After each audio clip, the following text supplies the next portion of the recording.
로마서 15장입니다.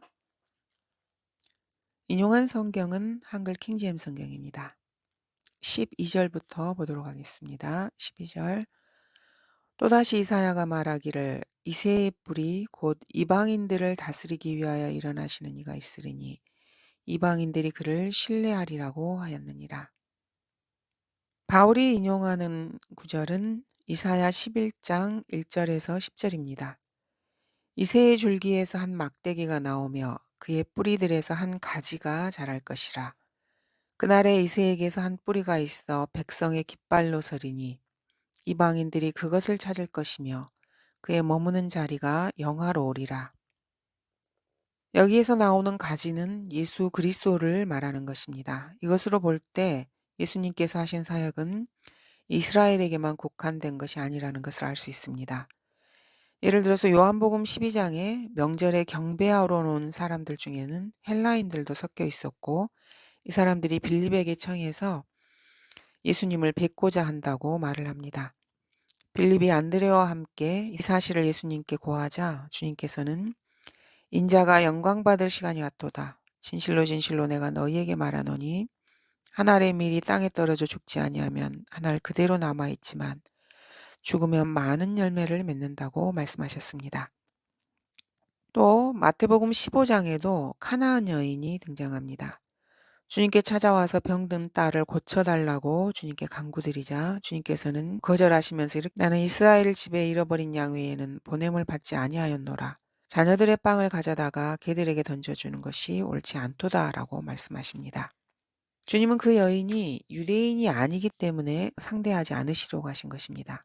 이때 여인은 개들도 주인의 식탁에서 떨어지는 부스러기를 먹는다면서 자신이 유대인이 아니고 이방인이긴 하지만은 그래서 주님의 사역의 주 대상은 아니지만 유대인 주변에서 부수적으로 그 유익을 얻을 수 있지도 않느냐 이렇게 주님께 간청을 계속합니다. 그래서 주님께서는 내 믿음이 크도다. 내가 바라는 대로 될지어다라고 그 여인의 간구를 들어주십니다. 성경에 기록된 이러한 사례에서 볼 수 있듯이 주님께서는 비록 할례의 일꾼으로 오셨지만 주님의 사역의 그 은혜를 유대인들에게만 엄격하게 국한시킴으로써 하나님의 경륜의 세대적 구분을 칼로 벤 듯이 구획을 그렇게 딱 정하신 것은 아닙니다. 극단적 세대주의자들은 그런데 그렇다라고 주장을 합니다. 이런 극단적 세대주의자들 중에는 베이커, 벌링거, 스템, 오헤어 등이 있습니다. 하지만 그들은 하나님의 참된 의도를 잘 알지 못한 것입니다. 하나님의 성경 말씀을 경륜에 따라서 시대별로 나누어 적용을 구분하는 것은 좋은 일입니다. 그렇지만 그렇다고 해서 이것을 지나치게 인위적으로 구획을 딱 그어놓고 그 적용 한계를 100% 제한하는 것은 옳지 않습니다. 지구상에서 살았던 가장 위대한 선교사 중에 한 명인 존 페이튼의 이야기가 있습니다. 원주민들이 벌거벗고 카니발을 즐기는 남태평양 뉴헤브리드 섬에 가서 복음을 전했습니다. 그는 몇 년이 지나지 않아서 아내를 잃고 또 몇 년이 지나지 않아서 자녀까지 모두 잃고 그로부터 2년이 지나서 가지고 있던 성경마저 불에 태워지는 그런 고난을 겪게 됩니다. 페이튼이 섬에서 떠나왔을 때 그에게는 한 사람의 가족도 없었고 혈혈 단신이었으며 성경도 없는 빈손이었다고 합니다. 그런 그가 3년 뒤에 그 섬으로 되돌아가 죽을 때까지 30년 동안 복음을 전한 결과 그 섬의 주민들 중에 성인으로서 그리스도인이 아닌 사람은 단 한 명도 남아있지 않았다고 합니다. 그 섬에는 더 이상 식인 풍습과 같은 이교도적인 축제가 벌어지지 않았고 벌거벗고 다니는 사람도 더 이상 없었으며 단 한 사람의 노예도 더 이상 존재하지 않았습니다. 이렇게 섬 전체를 바꿔 놓았던 존 페이튼이 굳게 붙잡고 있었던 성경 구절이 무엇인지 아십니까? 바로 이 구절입니다. 내게 구하라. 그러면 내가 너에게 이방을 내 유업으로 땅의 맨 끝을 내 소유로 주리라. 시편 2편 8절 말씀입니다. 자, 그런데 이 시편 2절 8절은 세대적 구분으로 보면은 천년왕국 시대에 해당하는 말씀입니다. 교리적으로 이 교회 시대에 해당하는 말이 아닙니다. 이것은 하나님께서 예수 그리스도 천년왕국 통치를 약속하고 계신 말씀입니다. 그렇지만 존 페이튼은 이 구절을 주님께 주장하면서 주님께 약속을 지키라고 완강하게 기도로 요구했습니다. 주님께서는 그의 기도에 응답하여서 섬 하나 전체를 복음화시키는데 성공하도록 해주셨습니다. 8절 말씀처럼 예수 그리스도께서는 하나님의 진리를 위하여 할례 일꾼이 된 것은 맞습니다. 이것은 할례의 백성, 유대인의 족상, 아브라함과 이삭과 야곱에게 주신 약속들을 확고히 하기 위함입니다. 예수 그리스도께서는 기본적으로 유대인들을 위한 사역자로 오셨습니다. 마태, 마가, 누가, 요한복음의 대부분이 교리적으로 유대인에게 적용되는 이유가 바로 이것입니다. 그렇지만 여기에서 우리는 아주 주의를 해야 합니다. 유대 백성은 예수 그리스도를 거부했습니다. 유대인은 민족 단위로 볼 때 그리스도의 몸에 들어오는 것을 거부한 것입니다. 유대인은 예수 그리스도의 산돌이심을 인정하지 않았습니다. 그 결과 유대인은 마태복음 24장에서 예언되고 있는 비극적인 그런 일을 피할 수 없게 되었습니다. 또 9절 말씀에서 보고 있는 것처럼 이방인들을 위해서도 부수적으로 예수님께서 사역하심으로써 이방인들도 하나님께 영광을 돌릴 수 있도록 하신 것입니다. 그러므로 바울이 앞서서 로마서 15장 9절, 10절, 11절, 12절에서 인용했던 시편과 이사야 이 구절들은 실질적으로 교리적 관점에서 보면은 천년왕국 시대의 관련 구절들입니다. 재림하신 그리스도께서 예루살렘의 보좌에서 앉아 통치하실 천년왕국 시대 그리스도 앞으로 나오게 될 이방인들에 대해서 언급하고 있는 말씀입니다. 그렇지만 그리스도께서 하나님의 진리를 위하여 할례 일꾼으로 지상에 초림하셨을 때 이 사역의 주 대상이 유대인이었음에도 불구하고 이방인들을 위해서도 사용하신 것처럼 바울이 천년왕국 시대에 관련된 성경 구절들을 지금 교회 시대에 적용하지 못할 이유는 전혀 없습니다. 예를 들어서 12절에서 이새의 뿌리 곧 이방인들을 다스리기 위하여 일어나시는 이가 있으리니 이렇게 인용한 이사야 11장 1절의 구절 역시 천년왕국 시대에 관련된 구절입니다. 그렇지만 이 구절이 천년왕국과 관련된 구절이라고 해서 이방인들이 그를 신뢰하리라는 이 말씀이 지금 이 교회 시대에는 결코 실현될 수 없다. 이렇게 말할 수도 없는 것입니다. 그래서 바울은 이 구절을 지금 이 교회 시대에 적용하고 있습니다. 이 교회 시대에 그리스도의 몸에 적용했던 것입니다. 자, 그런데도 극단적 세대주의자들인 벌링거와 베이커, 스템, 오헤어 등과 같은 신학자들은 이 점을 제대로 이해하지 못하고 유대인의 관점에 해당되는 시대에는 이방인들이 전혀 예수 그리스도의 혜택을 누릴 수 없다라는 식의 논리를 펴고 있습니다. 우리 그리스도인들은 이러한 극단적 세대주의자들의 오류를 주의해야 합니다. 구약을 교리적 측면에서는 구약에 적용하고 천년왕국과 관련된 구절들을 교리적 측면에서 천년왕국 시대에 적용하더라도 성경은 교리적, 영적, 역사적으로 적용되기 때문에 영적인 측면에서는 얼마든지 교회 시대 우리 그리스도인들에게도 적용할 수 있다는 사실을 명심해야 합니다.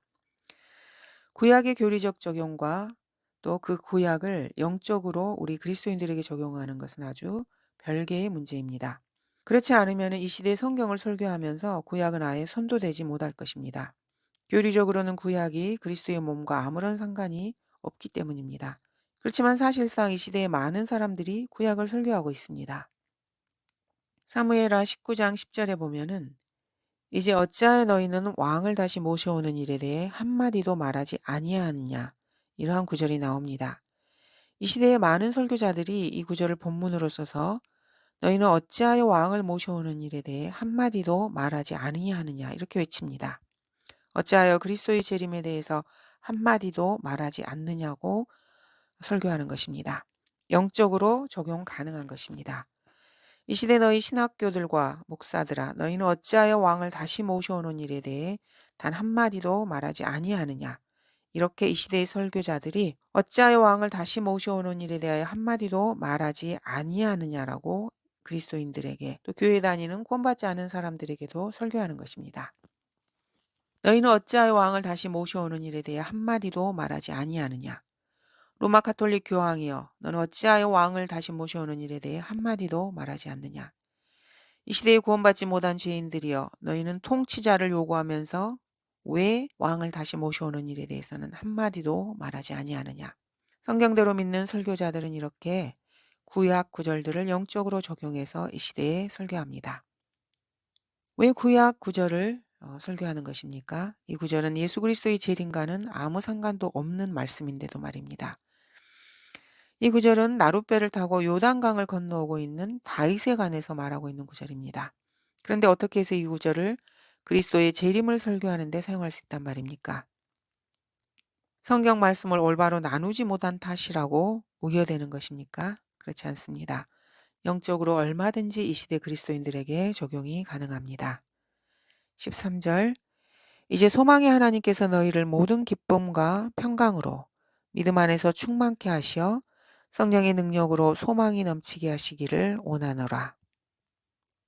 바울은 15장에서 연약한 형제들을 보살피고 그리스도 안에서 선을 위하여 이웃인 형제들을 기쁘게 하고 세워주라고 로마의 이방인 그리스도인들에게 공고했습니다. 자, 그랬던 바울이 우리의 교훈을 위하여 기록된 구약 말씀을 인용하면서 그리스도께서 할례의 일꾼으로 오셨지만은 그뿐 아니라 이방인들로 하여금 하나님의 자비하심을 인하여 그분께 영광을 돌리게 하셨다고 분명하게 말하고 있습니다. 그들이 성령으로 소망이 넘치게 되기를 바울은 원하고 있는 것입니다.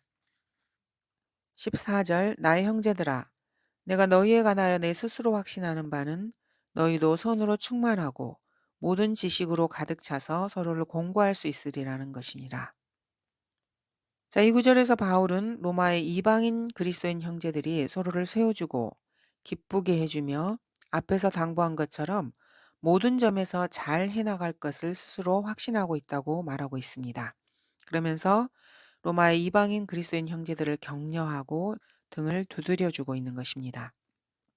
5, 6, 7절 앞에서 바울은 하나님께서 그들로 하여금 그리스도 예수를 따라서 서로 같은 생각을 갖게 하시기를 원했고 한 생각과 한 입으로 하나님께 영광을 돌리며 서로를 받아들이라고 당부를 했었습니다. 자, 그랬는데 바울은 여기서 로마의 그리스도인들이 이를 위해서 선으로 충만하고 모든 지식으로 가득 차서 서로를 공고할 수 있으리라고 확신한다고 말합니다. 이 이방인들의 힘을 북돋아주고 있습니다. 이런 확신이 있었기 때문에 바울은 이들과 교제할 수 있는 기회를 열망했고 로마에 방문해서 이 이방인 그리스도인들을 만나서 바울 자신이 이들로부터 새 힘을 얻을 수 있게 되기를 고대하고 있었습니다. 또 내가 하나님의 뜻에 따라 기쁨으로 너희에게 나아가 너희와 더불어 새 힘을 얻도록 기도하라고 바울은 32절에서 당부하고 있습니다. 15절 그러나 형제들아 내가 너희에게 어떤 부분은 아주 담대하게 썼으니 이는 하나님께서 내게 주신 은혜로 인하여 너희로 생각나게 하려 함이라. 바울은 이방인 그리스도인들에게 뭔가 환기시켜주기 위해서 이 로마서에서 그들에게 어떤 부분을 아주 담대하게 썼다고 말하고 있습니다. 자, 무엇을 환기시켜 주고자 한 것입니까? 16절입니다. 이는 나로 이방인들을 위한 예수 그리스도의 일꾼이 되게 하시어 하나님의 복음을 수행하게 하심으로써 이방인들을 제물로 드리는 일이 성령으로 거룩하게 되어 받으실 수 있도록 하심이라. 바울이 아주 담대하게 썼다고 하는 어떤 부분이 무엇인지 이 구절에서 알 수 있습니다. 8절과 비교해 보면은 각기 다른 사역을 다루고 있습니다. 여기 16절에서는 나로 예수 그리스도의 일꾼이 되게 하셨다는 것이 사실입니다. 자, 그런데 다름 아닌 이방인들을 위한 일꾼이 되게 하셨다는 것입니다. 자, 그러나 하나님께서 이방인들을 위한 예수 그리스도의 일꾼이 되게 하신 사실을 바울에게 상기시켜 주고 계시는데 무엇을 그렇게 아주 담대하게 썼다는 것일까요? 그것은 바로 이스라엘 자손에게도 복음을 전하도록 바울이 부르심을 받았다는 사실 때문입니다. 사도행전 9장 15절은 이렇게 기록하고 있습니다. 그러나 주께서 그에게 말씀하시기를 내 길을 가라. 이는 그가 이방인들과 왕들과 또 이스라엘 자손들 앞에서 내 이름을 증거하기 위하여 내가 선택한 그릇임이라. 자, 그러므로 바울은 이방인들을 위한 하나님의 일꾼이었지만은 이방인들만을 위한 사역자였다. 그래서 이스라엘과는 상관이 없다. 이렇게 생각하는 것은 옳지 못합니다. 이와 다르게 바울은 유대인만을 위한 사역자였다고 생각하는 건 역시 올바르지 못합니다. 로마의 이방인들이 볼 때 바울은 유대인 사역자였습니다. 그렇지만 바울은 또 이방인들을 위한 예수 그리스도의 일꾼이었습니다. 바울은 이 사실을 언급하면서 자기가 아주 담대하게 썼다고 말하고 있습니다. 바울이 이방인들을 위한 사역자였다는 것은 확고한 사실입니다. 그렇지만 그렇다고 해서 그가 이방인들만을 위한 사역자였다고 칼로 베듯이 선을 그어서 그의 사명을 제한하는 것은 잘못된 것입니다. 자, 그러면 베드로는 어떻습니까? 베드로는 이방인을 위한 사역자는 아니었습니다. 이방인을 위한 사역자는 바울이었습니다. 바울은 이방인들을 위한 예수 그리스도의 일꾼으로 손을 꼽자면은 그 누구도 아닌 바로 나여야 한다, 이렇게 선언할 수 있는 사람입니다. 그러나 베드로는 자기 자신이 이방인들을 위한 사역자였다고 한 번도 말하진 않았습니다. 로마 카톨릭 측에서는 베드로가 로마 카톨릭이라는 이방인들의 거룩한 사도교회의 창시자고 반석이라고 주장을 하지만은 베드로 자신은 정작 한 번도 자기가 이방인을 위한 일꾼이었다고 말한 적은 없습니다. 사실 베드로는 이방인들을 위한 사역자는 아니었습니다. 바울은 이방인들을 위한 사역자로서 자신의 임무가 이방인들을 제물로 드리는 일이 성령으로 거룩하게 되어 받으실 수 있도록 하는 일이라고 말을 합니다. 이것은 참 재미있는 표현이라고 할 수 있습니다. 자, 여러분이 구원을 받았다는 것은 여러분이 제물로 드려졌다는 것을 의미합니다. 여러분이 구원을 받았다면은 죄와 사망으로부터 노임을 받았을 뿐 아니라 다시 묶여서 제단 위에 올려졌고 불에 태워져 번제가 되는 제물이 되었다는 것입니다. 바울은 이미 로마서 12장 1절에서 그리스도인에게 그러므로 형제들아 내가 하나님의 모든 자비하심으로 너희에게 공고하노니 너희 몸을 하나님께서 기뻐하시는 거룩한 산 제물로 드리라. 이것이 너희가 드릴 합당한 예배니라고 말한 적이 있습니다. 17절 그러므로 내가 예수 그리스도를 통하여 하나님께 속한 그 일에 대하여 자랑할 것이 있느니라. 이방인들을 위한 일꾼으로 부르심을 받은 바울은 그것을 아주 자랑스럽게 생각을 했습니다. 물론 이것은 인간적인 자랑은 아닙니다. 예수 그리스도를 통하여 자랑한 것이었고 하나님께 속한 일이었기에 자랑스러운 것입니다. 다른 서신서들에서도 그렇게 말한 것처럼 바울은 언제나 이 사실만을 자랑했을 뿐 자기 자신의 어떤 인간적인 면을 자랑한 일은 없었습니다. 18절 그리스도께서 이방인들을 순종하게 하시려고 나를 통하여 이룩하게 하신 것들 외에는 어떤 것도 내가 감히 말하지 아니하겠노라. 그것들은 말과 행위로 능력 있는 표적들과 이적들을 통하여 하나님의 영의 능력으로 이루가신 것이라. 그리하여 내가 예루살렘으로부터 일루리큰 근방까지 그리스도의 복음을 온전히 전파하였노라. 바울이 자랑스럽다고 말한 것은 자기 자신이 한 일이 아니고 오직 그리스도께서 이루가신 것들, 즉 그리스도께서 바울 자신을 통해서 행하신 말과 행위, 그리고 하나님의 영의 능력으로 이루가신 것들이었습니다. 그 외에 바울은 아무것도 자랑하고 싶어 하지 않았습니다. 그리스도께서 바울을 통하여 행하신 이 모든 것들은 이방인들을 순종하게 하시려는데 그 목적이 있었습니다. 물론 바울이 여기서 말하고 있는 능력 있는 표적들과 이적들이라는 것은 이스라엘에게 주어진 표적들과 이적들을 말한 것으로 바울이 비록 이방인들을 위해서 부르심을 받았지만 바울의 사역 초기에는 유대인 사도로서 이러한 표적들과 이적들을 바울이 행한 것도 사실입니다. 최소한 사도행전이 이어지는 그 기간 중에는 하나님께서 이스라엘을 다루시고 계셨기 때문에 유대인 사도들에게 표적들과 이적들이 주어졌고 바울도 유대인이었기 때문에 이러한 표적들과 이적들을 행했습니다. 그렇지만 하나님께서 유대인들을 더 이상 상대하지 않게 되었을 때 유대인 사도들에게 주어주셨던 표적들과 이적들은 모두 다 사라지게 되었습니다. 그래서 바울도 말년에는 이스라엘의 사도로서 표적과 이적을 행할 수 없게 되었습니다. 이러한 사실을 볼 때 오늘날 은사주의자들, 우리 한국 같은 경우에는 순복음주의자들을 예로 들 수 있습니다. 이들이 성령의 능력을 힘입어 지금도 자신들이 표적과 이적들을 행한다고 말하는 것은 참으로 우스꽝스러운 작태입니다. 표적들과 이적들은 이스라엘에게만 주어졌고 유대인 사도들에게 과도기적인 상황에서 한시적으로 그러한 능력을 행할 수 있었던 것입니다. 20절 또 나는 그리스도의 이름이 불려지지 아니한 곳에서만 복음을 전파하려고 노력하였으니 이는 다른 사람의 기초에다가 짓지 아니하려 함이라. 자, 그러면 바울은 왜 로마의 복음을 전한 것입니까? 로마 카톨릭의 주장대로라면은 로마에는 베드로가 이미 복음을 전파하고 담당했던 곳이 됩니다. 그 결과 로마 교회의 기초가 베드로에 의해 세워졌다고 그들은 주장합니다. 자, 그런데 왜 바울은 베드로의 기초 위에다가 또다시 지으려고 하는 것입니까?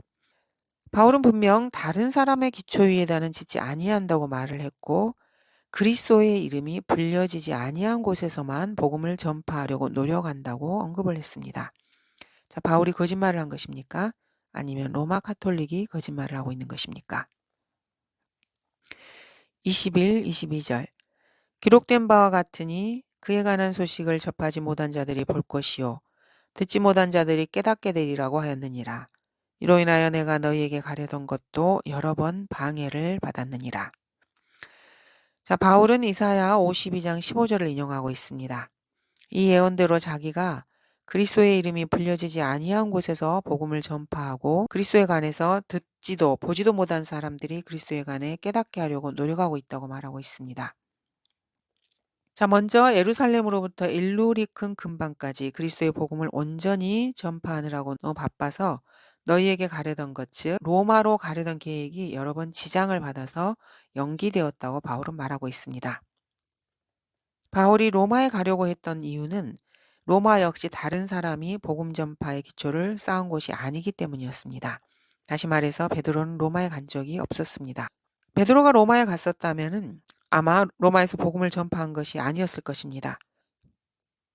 그래서 믿음에서 떨어져 나와서 본래의 직업으로 돌아가 물고기나 잡는 어부 생활을 하면서 세월을 허송세월했던 모양입니다. 베드로가 로마에서 복음을 전했다는 증거나 흔적은 그 어디에도 없습니다. 로마에는 다른 누구의 그 기초도 세워지지 아니한 곳이었기 때문입니다. 그래서 바울은 그곳에 가고자 했고 실제로 갔고 또 거기서 복음을 전했고 거기서 죽임을 당했던 것입니다. 그러므로 로마서 15장 20절 이 구절은 베드로가 로마에 있지도 않았고 가지도 않았다는 것을 증거하는 중요한 구절입니다. 로마서 15장의 기록 연대는 AD 60년경이었습니다. 그러므로 AD 60년까지는 베드로가 로마에 간 적이 없었다는 것은 분명합니다. 그리스도께서 처형되신 후 27년이 지나기까지 베드로가 로마에 가지 않았다는 것이 확실합니다. 그러므로 베드로가 로마 카톨릭이 반석이 될 수 있는 기회는 사실 영영 없는 것입니다. 비록 베드로가 로마에 갔다 해도 그것은 바울이 로마에 다녀간 이유임이 분명합니다. 이로써 베드로가 로마 카톨릭의 기초가 되었다는 얘기는 새빨간 거짓말이라는 것이 분명히 드러나고 있습니다. 23절 이제는 이 지방에 일할 곳이 더 이상 없고 또 수년 동안 너희에게 가고 싶은 큰 소원이 있었으니 바울은 로마에 가고 싶어서 오랫동안 그 기회를 기다려왔습니다. 그렇지만 그리스도의 이름이 불려지지 아니한 곳이 다른 곳에 너무도 많았고 다른 사람의 기초가 놓이지 않은 여러 곳이 있었기 때문에 그곳에 먼저 가서 복음을 전파하기에 바빠서 로마에 갈 그런 여력이 없었습니다. 그러던 중 로마서 15장을 기록할 즈음에 이제는 이 지방에 더 이상 일할 곳이 없었기 때문에 드디어 로마에 갈 수 있는 여유가 생겼다고 말하고 있습니다.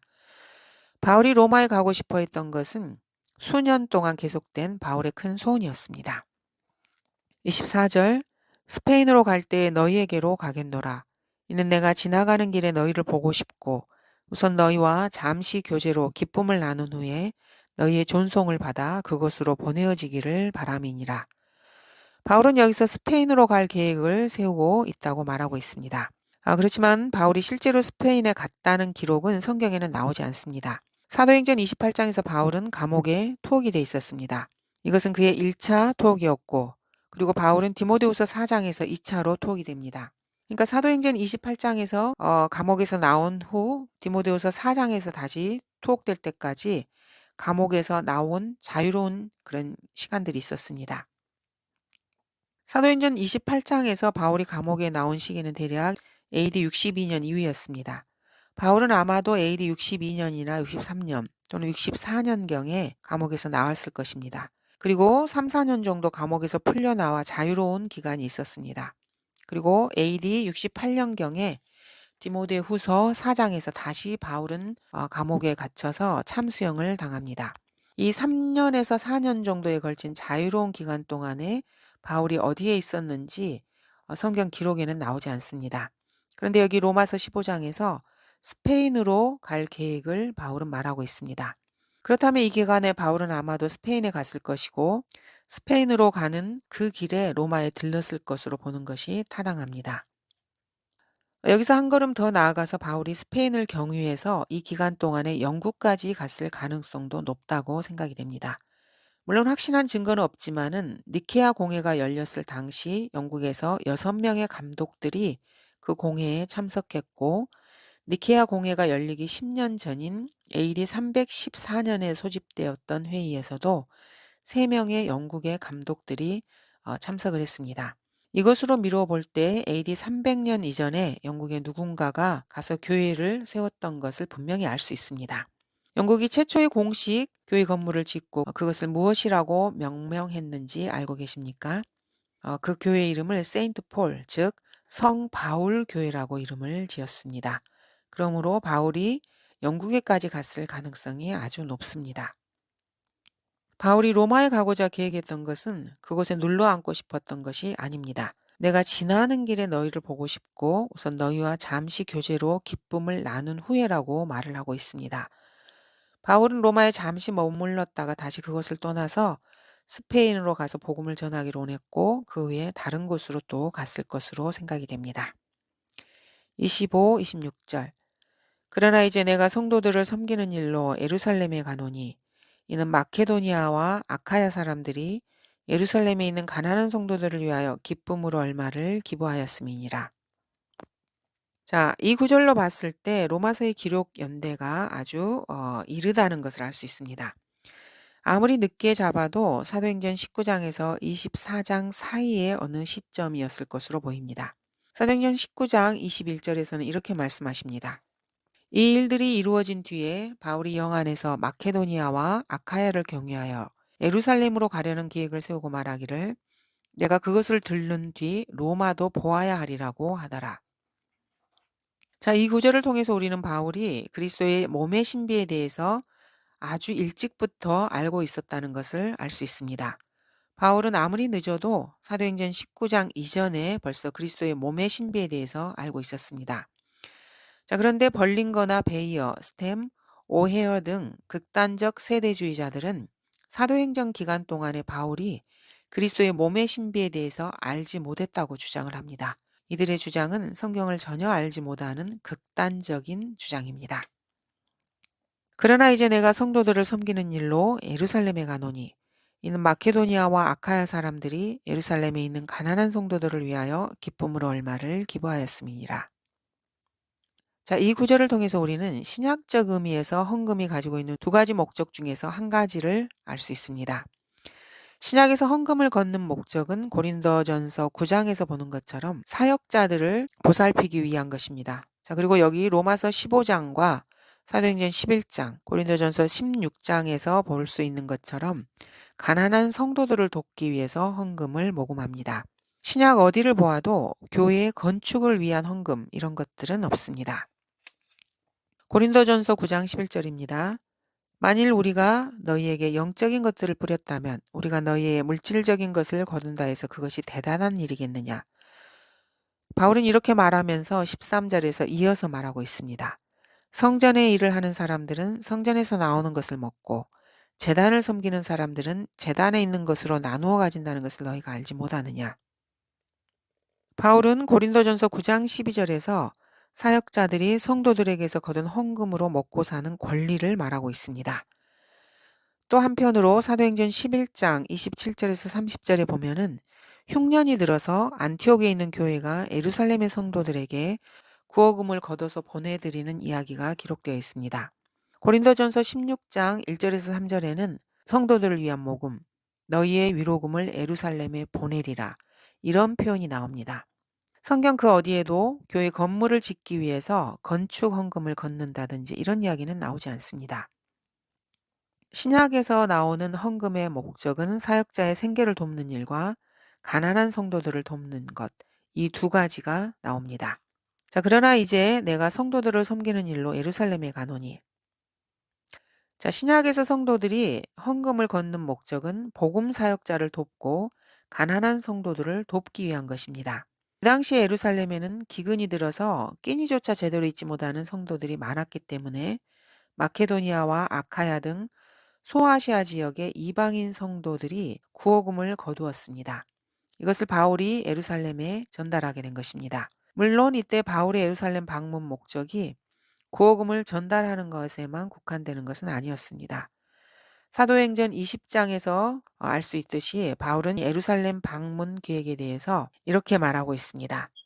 이제 보라, 내가 영안에 메인바 되어 예루살렘으로 가노니 거기에서 내게 무슨 일이 일어날는지 알 수 없지만 다만 성령께서 각 성읍에서 증거하여 말씀하시기를 결박과 고난이 나를 기다리고 있다고 하시니라. 그러나 나의 달려갈 길을 기쁨으로 끝마치고 내가 주 예수로부터 받은 사역, 곧 하나님의 은혜의 복음을 증거하기 위해서라면은 이런 일을 전혀 개의치 아니할 뿐 아니라 나의 생명을 조금도 아끼지 아니하노라. 바울은 은혜의 복음을 전하기 위해서 예루살렘에 방문 계획을 세웠고 그 길에 이방인 성도들이 거두어준 구호금을 가지고 가게 된 것입니다. 이 시대의 교회나 기독교 단체에서 신약에서 가르치는 대로 복음 전파 사역과 가난한 성도들을 도울 목적으로만 헌금을 걷는다고 해도 여러분들은 그 사역의 구체적인 내역과 고의 대상이 누구인지 구체적으로 알아봄으로써 여러분이 낸 헌금이 헛되이 사용되지 않도록 주의할 필요가 있습니다. 특히 이 시대에는 가난한 성도들이라고 말할 때 이 가난한 성도가 엉뚱한 사람으로 드러날 경우가 흔합니다. 여러분이 정말로 돕고자 했던 가난한 성도들에게 여러분의 물질이 제대로 전달되는지 확인해 볼 수 있는 그런 장치가 마련되어 있지 않기 때문에 여러분이 낸 돈이 잘못 사용되고 낭비될 수 있는지 특히 주의를 해야 됩니다. 길거리에 나와 있는 노숙자나 거지라고 해서 누구에게나 돈을 줄 수는 없습니다. 어떤 거지는 맹인 행세를 하고 있지만은 검은 안경을 벗기면은 멀쩡한 사람인 경우도 허다합니다. 어떤 사람들은 담뱃값을 벌고 심지어는 마약을 사기 위해서 길거리에 나와서 돈을 구걸하기도 하기 때문입니다. 27절 그들은 진실로 기뻐하였으며 또한 저들에게 빚진 자니 이는 이방인들이 저들의 영적인 것에 참여하였으면 그들의 의무는 또한 물질적인 것으로 그들을 섬기는 것임이라. 자, 이방인들은 예루살렘의 유대인들에게 영적으로 빚진 자라고 바울은 말합니다. 그러므로 이 빚을 물질적인 것으로 갚는다고 해서 전혀 이상할 것이 없다는 것이 바로 바울의 생각입니다. 이방인 교회들이 선교지역 교회들이라면은 예루살렘 교회는 본부 교회라고 할 수 있습니다. 이렇게 볼 때 선교지역의 교회들이 본부 교회에 대해서 어떤 자세를 지니고 있어야 하는가, 이것에 대한 시사점이 이 구절에서 찾을 수 있습니다. 선교지역의 교회들은 본부 교회에 대해서 영적으로 빚진 자에 해당합니다. 그러므로 선교지역의 교회들이 모금을 해서 본부 교회에 물질적 지원을 아끼지 않는다는 것은 지당한 일입니다. 복음은 유대인에게서 나왔습니다. 그러므로 이방인들은 유대인들에게 영적으로 빚을 지고 있습니다. 이방인들이 물질적인 것으로 유대인을 돕는 일은 영적인 빚을 갚는 한 방법이라고 할 수 있습니다. 영적인 빚을 졌다면은 물질적으로 그것을 뒷받침해주고 후원하고 지지하는 것은 합당한 일이라고 할 수 있습니다. 28절 그러므로 내가 이 일을 마치고 이 열매를 그들에게 확증한 후에 너희를 거쳐 스페인으로 가리라. 바울은 헌금을 열매라고 말하고 있습니다. 헌금을 마치 성령의 열매처럼 하나의 열매로 보고 있습니다. 헌금은 사실 성령의 역사하심으로 맺게 되는 열매들 가운데 하나입니다. 포도나무가 제대로 자랐다면 좋은 열매를 맺기 마련입니다. 너희를 거쳐 스페인으로 가리라. 바울은 24절에 이어서 다시 한번 스페인 여행 계획을 말하고 있습니다. 이 구절로 미루어 볼 때 바울이 스페인을 방문했다는 것은 확실합니다. 그리고 그 북쪽 지방까지 여행 범위를 넓혔을 가능성이 매우 높고 그 길에 영국까지 선교 여행을 갔을 것이고 심지어는 아일랜드 지방을 포함해서 영국의 서부 해안 지역까지 여행했을 가능성이 높습니다. 교회사를 통해서도 이러한 사실을 조금 확인해 볼 수 있습니다. 수많은 복음 전파자들이 영국 서부 해안 지역과 아일랜드 지역에서 계속해서 활동했다는 것을 교회사를 통해서 알 수 있습니다. 29절 내가 너희에게 갈 때에 그리스도의 복음의 충만한 복으로 갈 것을 확신하노라. 물론 바울이 로마에 가고자 했던 목적은 그곳에 있는 그리스도인 형제들을 만나서 교제하는 가운데 형제들을 격려하고 그들의 복음 전파 사역을 좀 더 활성화시키기 위함인 것은 확실합니다. 이러한 사명을 가지고 바울이 그리스도의 복음의 충만한 복음으로 그들에게 가게 되리라고 말하고 있는 것은 자연스러운 일이라고 할 수 있습니다. 30절 형제들아 내가 주 예수 그리스도와 성령의 사랑으로 너희에게 공고하노니 나를 위하여 하나님께 드리는 너희의 기도로 나와 함께 분투하되. 바울은 로마의 그리스도인 형제들에게 기도를 부탁하고 있습니다. 바울은 기도에 힘쓰는 일을 분투라고 말하고 있습니다. 기도가 분투인 것은 그리스도인들이 행하는 모든 일들이 영적인 일들이기 때문이고 그렇기 때문에 항상 마귀의 방해를 받고 있기 때문입니다. 31절 나로 유대에 있는 믿지 아니하는 자들로부터 구출되게 하며 또 예루살렘을 위한 나의 섬김이 성도들에게 받아들여지도록 하고. 바울이 예루살렘 여행 계획을 세운 것은 구원받지 못한 유대인들로부터의 결박과 고난이 기다리고 있는 위험한 여행 계획이었습니다. 복음을 증거하기 위해서라면은 나의 생명을 조금 더 아끼지 아니하노라.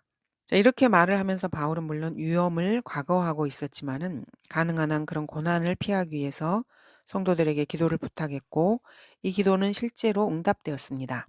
예상했던 대로 그의 생명을 노리는 자들이 모의를 해서 바울을 공회로 유인하고 거기서 살해하기로 음모를 꾸몄지만 바울은 이러한 위기를 모면할 수 있었습니다. 이러한 기록이 사도행전 23장에 나와 있습니다. 이런 일이 있기 전에 전날 밤 주님께서 바울 곁에 서서 바울아 기운을 내라. 내가 예루살렘에서 나에 관한 일들을 증거한 것과 같이 로마에서도 증거해야 하느니라고 격려해 주셨습니다. 이렇게 기도가 응답되어서 위기를 모면할 수 있도록 예루살렘의 성도들에게 받아들여지도록 하는 기도 역시 사도행전 21장에서 응답되었습니다. 자, 그렇지만 바울은 유대에 있는 믿지 아니하는 자들을 구령하는 데에는 사실 실패했습니다. 32, 33절 또 내가 하나님의 뜻에 따라 기쁨으로 너희에게 나아가 너희와 더불어 새 힘을 얻도록 기도하라.